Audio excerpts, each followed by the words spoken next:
দ্বিতীয় দফা নির্বাচন ঘিরে কড়া নিরাপত্তার চাদরে মুড়ে ফেলা হয়েছে। কারণ রিয়াসী, রৌজারি, পুঞ্জ, বাদগাম, শ্রীনগরের মতো কেন্দ্রে ভোট গ্রহণ হবে আজ, যেখানে বিগত 3 বছরে একাধিক সন্ত্রাসীবাদী হামলা হয়েছে। জম্মু কাশ্মীরে সকাল 7টা থেকে ভোট গ্রহণ শুরু হয়েছে। ভোট চলবে সন্ধ্যা 6টা পর্যন্ত। ভোট গ্রহণ শুরু হতেই বুথে লম্বা লাইন। দ্বিতীয় দফার ভোট গ্রহণের শুরুতেই ভালো সাড়া জম্মু কাশ্মীরে। ভোটদানের আর্জি প্রধানমন্ত্রীর এক স্যান্ডেলে পোস্ট করে ভোটদানের আর্জি জানিয়েছেন প্রধানমন্ত্রী নরেন্দ্র মোদী।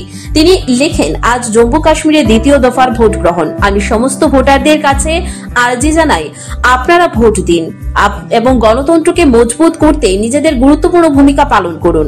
জম্মু কাশ্মীরের নৌশেরা কেন্দ্রের বিজেপি প্রার্থী রবীন্দ্র রায়না সকালেই হাজির হন ভোট দিতে। দ্বিতীয় দফার ভোটেও ভালো সাড়া মিলছে জম্মু কাশ্মীরে। সকাল থেকেই বুথগুলিতে লম্বা লাইন পড়েছে। জম্মু কাশ্মীরে ভোট দিতে এসেছেন পরিযায়ীরাও। 26টি আসনে ভোট। 10 বছর পর জম্মু কাশ্মীরে বিধানসভা নির্বাচন। আজ দ্বিতীয় দফার ভোট গ্রহণ হবে। জম্মু ও কাশ্মীরে মিলিয়ে মোট 26টি আসনে ভোট গ্রহণ হবে। সরগরম উপত্যকায় আজ বড় পরীক্ষা। জম্মু কাশ্মীরে আজ দ্বিতীয় দফা বিধানসভা নির্বাচন। মোট 6টি জেলায় 26টি আসনে নির্বাচন হবে। সকাল 7টা থেকে ভোট গ্রহণ শুরু হয়েছে, চলবে সন্ধে 6টা পর্যন্ত। দ্বিতীয় দফার নির্বাচন ঘিরে কড়া নিরাপত্তায় মুড়ে ফেলা হয়েছে।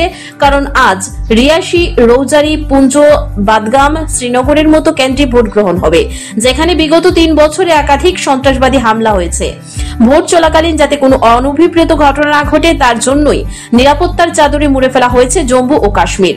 দ্বিতীয় দফার ভোট মোট 239 জন প্রার্থীর ভাগ্য নির্ধারণ করা হবে। এর মধ্যে অন্যতম হলেন ন্যাশনাল কনফারেন্স পার্টির সহসভাপতি ওমর আবদুল্লাহ। প্রাথমিকভাবে ভোটে দাঁড়াবেন না বললেও তিনি একসঙ্গে গান্দেরওয়াল ও বাদগাম আসন থেকে লড়ছেন।